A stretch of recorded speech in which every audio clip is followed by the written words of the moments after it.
Okay, so let's talk about this first meeting in New Richmond there. I can't even remember how we got there.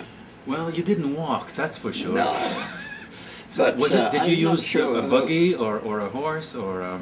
No. I must have got there by car. I can't remember otherwise. And I remember most of the people who were involved there. Tory Fuller, who was one of the principal organisers. I hadn't known Dave Bartlett at that time, but I knew Jim Hinnick, Gerald Budner, Jacques. George Macbeth. Did you know Jacques Delibard?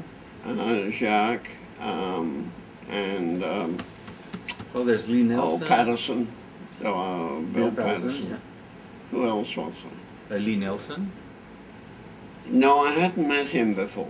I may have done through Charles Peterson. I knew Charles Peterson.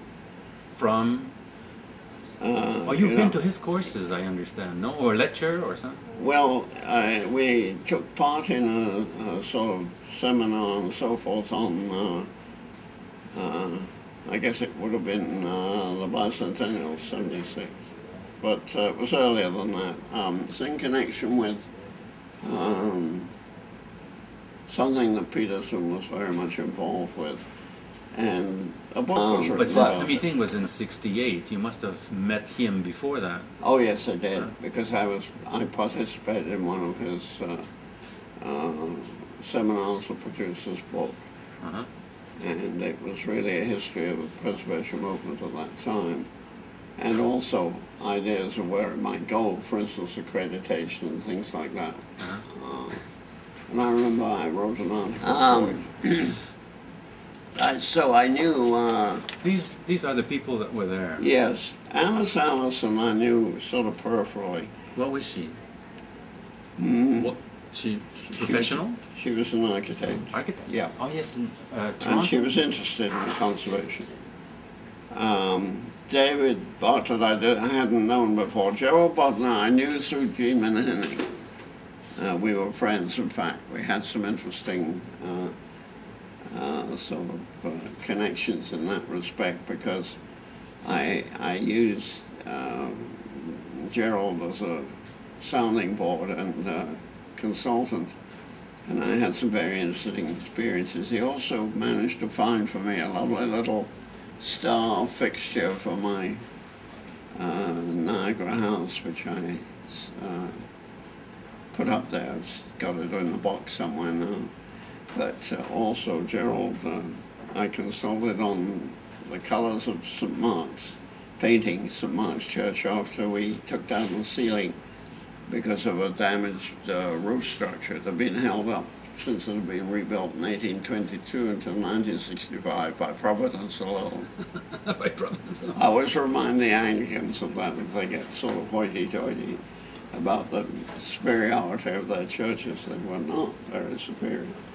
Anyway, I said, Gerald, I'm really nonplussed. I started off with sort of a dusty sky blue from the walls of St. Mark's, and I said it's thoroughly unsatisfactory with the mostly Victorian stained glass. It just made them look sick. And I said, I don't know really what to do. I want to paint the interior. And he said, well, I suggest some neutral colour like dried cigar. And I said, tobacco brown for the woodwork. He said, yes, that's not a bad combination. So you can imagine when I presented this to the vestry, which is, you know, the assembled congregation plus the knobs and so forth of the Anglican Church.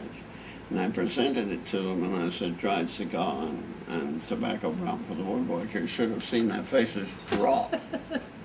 Well, we tried to get dried cigar, but we got a very deep and rather rich green, which actually turned out beautifully. And they had it for years, for about 25 years. Just the reveals of the windows were painted white, so there was a sort of break between the two. But suddenly the stained glass came alive.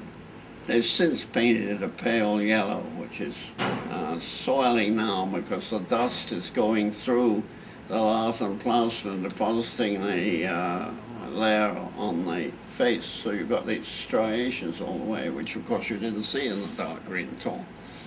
And anyway, we compared it to a yellow I used up here in the Presbyterian Church, St. Paul's, about 20 years ago.